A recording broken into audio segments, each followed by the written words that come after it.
हे बघा, आम्ही 1 महिन्यापासून पायी चालत वारकरी आहे. आज आमची घरी जायची वेळ आली. आज घरी जायची वेळ आली तर आम्हाला हे बस मिळाली. या बसमध्ये 2 असे दारू पिणारे आहेत.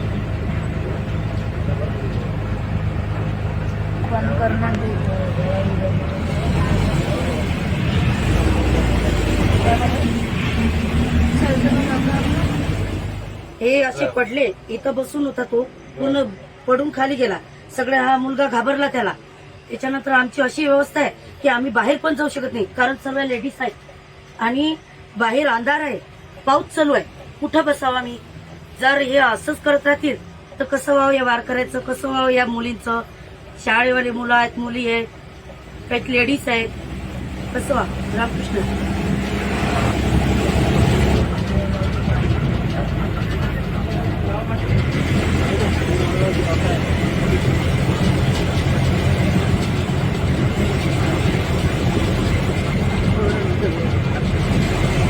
तुम्हाला व्हिडिओ आवडला असेल तर आत्ताच चॅनलला सबस्क्राईब करा आणि बेल आयकॉन प्रेस करायला विसरू नका.